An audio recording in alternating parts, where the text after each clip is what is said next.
at things like Planet X and other incoming objects, and they well know that our planet will be struck. They know that we're being visited, that we're being monitored, and that they are covering all of this up. Part of it is to, keep us in the dark so that we don't panic, sort of a thing, but the other is to maintain control over us. To maintain power and control over the masses, you deny them the information, you deny them the education, you deny them the truth. They are going to, and I'll cut to the chase here, as I like to do, they will, in disclosure, say that we are being visited and have been visited by intelligent entities who, in fact, are the benevolent ancestors from the stars. I think that the disclosure will be that they are saying our ancestors have come here to rescue us from ourselves, to solve all of the world's problems. And we need to turn ourselves over to these ancestors, follow their lead, follow their technology, do whatever we're told, because they are benevolent. And it is quite the opposite. There is nothing benevolent about what is about to come upon this earth.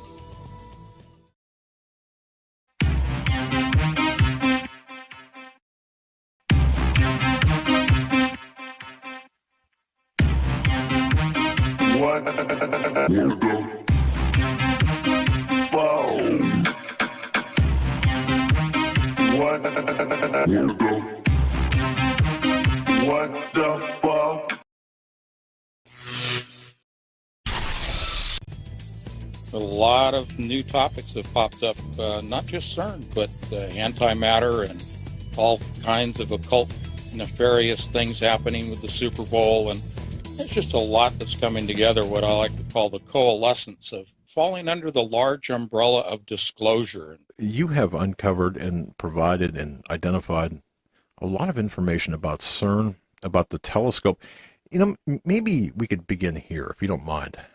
This is a binocular or a dual telescope that has been set up, and they're fairly small. I mean, they're just, things that you can carry around yourself. We're not talking about an observatory like Mount Graham in Arizona, but we'll get to that in a moment. But this is a project, and, in the past, you've heard me talk about the Thunderbolts project in terms of the electric universe.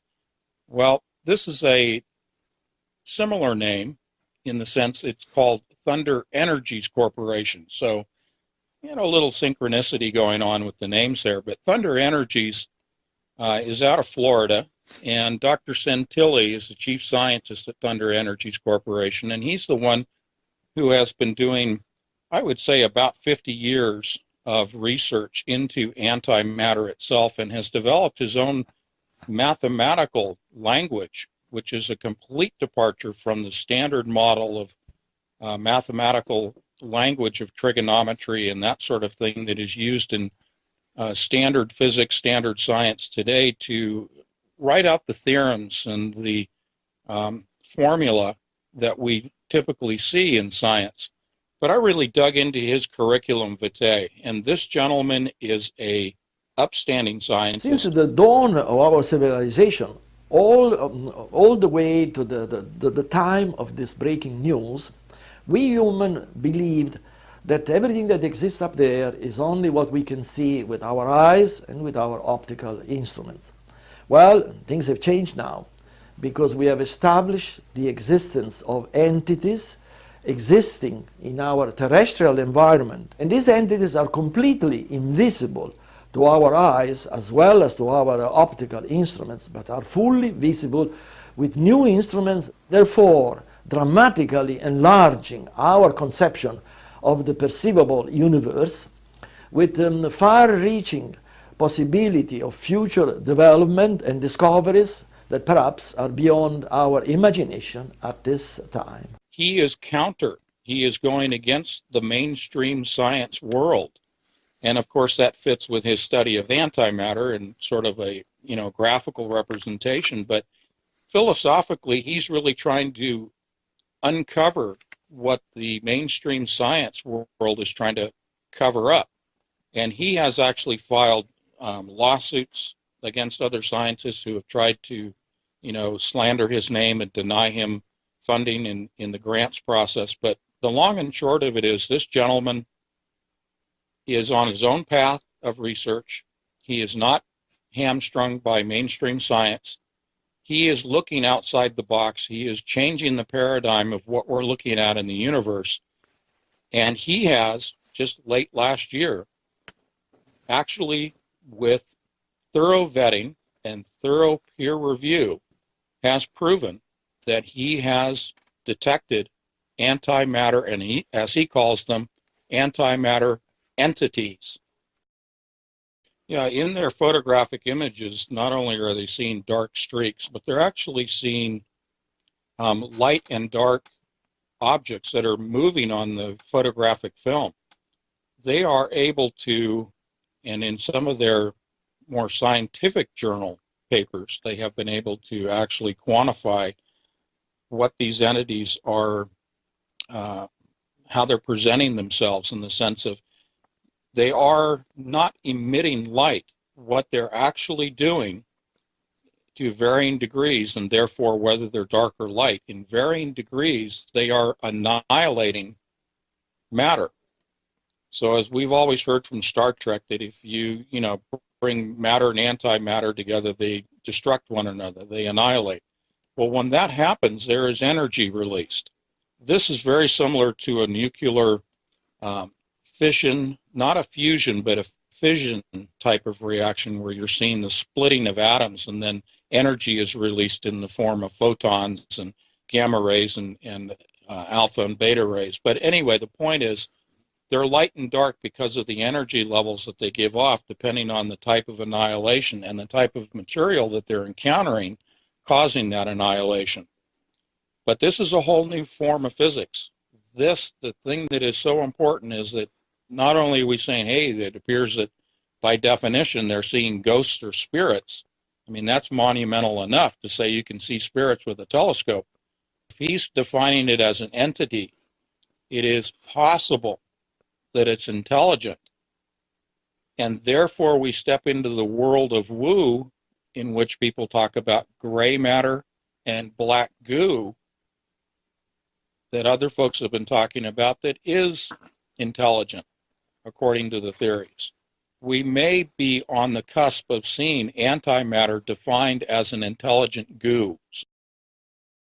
I think where we're going with the antimatter is more akin to the stories of black goo, and we've seen that represented in things like the X-Files and other movies and TV shows, and there's even of late been discussion of the gray goo, and some of that's even been related to CERN, my area of primary study, the gray goo being produced in the form of strangelets, or the quark gluon condensate, or the quark plasma that is produced at certain energy levels by the particle collider.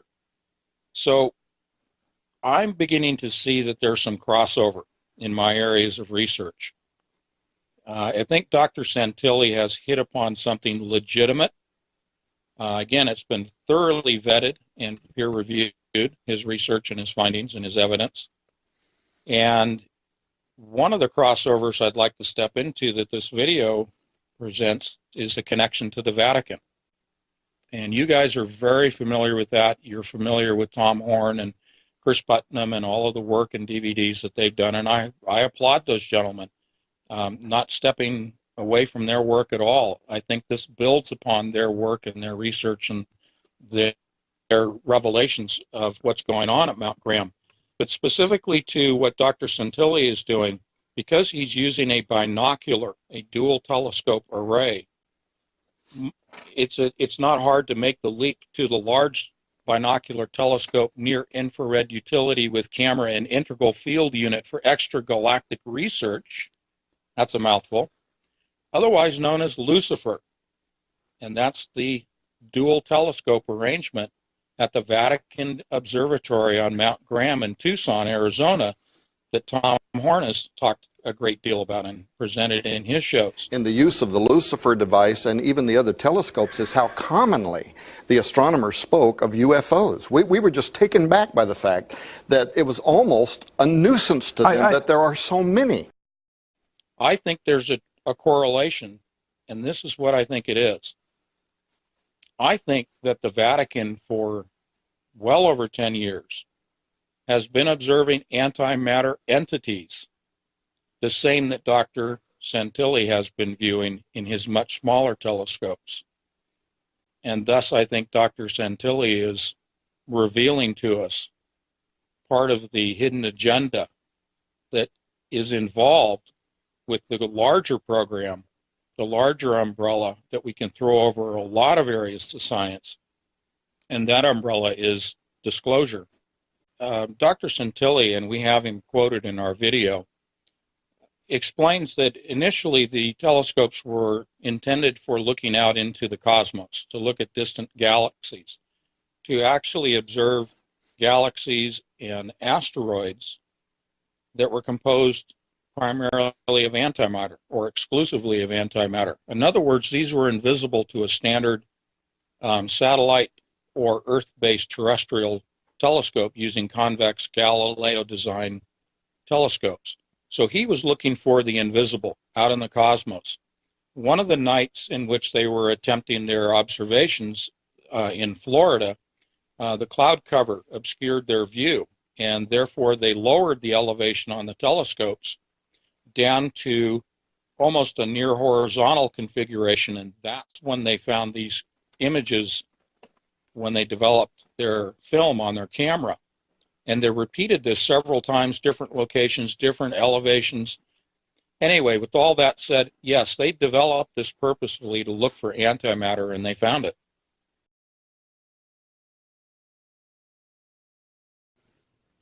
I believe that Dr. Santilli is being truthful and factual. He does not mention interdimensional aspects to these entities in his presentation.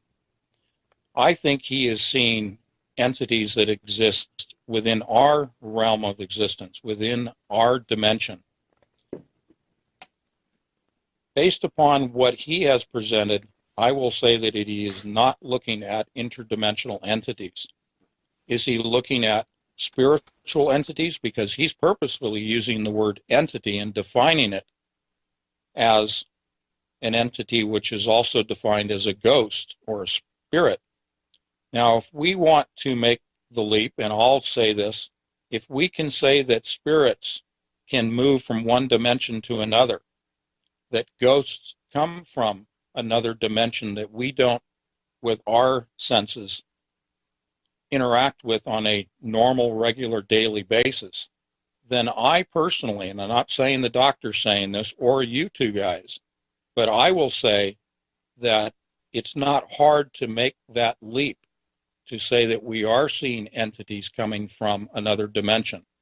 Can I prove that with scientific facts, which is what I base all of my statements on, unless I say it's conjecture or it's, my own imagination. But when I present scientific information, I present it from journals, and it's cross-referenced and vetted.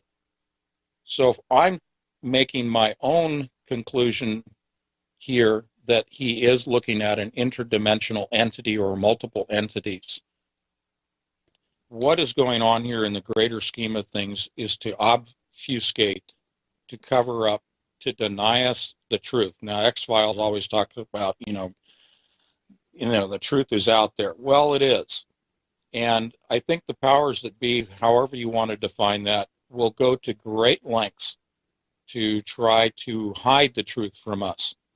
And in the case of, if we're talking about ITEs, and for many years, the Vatican has been looking at the same invisible terrestrial entities, and I think also at things like Planet X and other incoming objects. And they well know that our planet will be struck. They know that we're being visited, that we're being monitored, and that they are covering all of this up. Part of it is to, keep us in the dark so that we don't panic, sort of a thing. But the other is to maintain control over us. To maintain power and control over the masses, you deny them the information, you deny them the education, you deny them the truth. They are going to, and I'll cut to the chase here, as I like to do, they will, in disclosure, say that we are being visited and have been visited by intelligent entities who, in fact, are the benevolent ancestors from the stars. I think that the disclosure will be that they are saying our ancestors have come here to rescue us from ourselves, to solve all of the world's problems. And we need to turn ourselves over to these ancestors, follow their lead, follow their technology, do whatever we're told, because they are benevolent. And it is quite the opposite. There is nothing benevolent about what is about to come upon this earth. We are going to be fooled. They're going to try to fool us into believing that whoever these ancestors are that will manifest and how they'll present themselves, but they're going to try to fool us into believing that we have to follow whatever we're being told by these benevolent ancestors. And these are not benevolent, as I said. These are demonic entities. These are purely from hell. This is Satan's agenda. This is Satan's plan. Satan is behind all of this, including CERN. When we talk about the occult, when we talk about the halftime ceremonies and the occult rituals that take place there, this is all coming from Satan. This is the year of light until September of this year. This is Lucifer's year. Lucifer's year is the year of deception. Is the grand disclosure, are the aliens, so to speak, going to show up this year? You know, I won't be pinned down to say that, but it just might happen that way. We have a small problem. They've reopened the X-Files. Oh my god. What the fuck is this?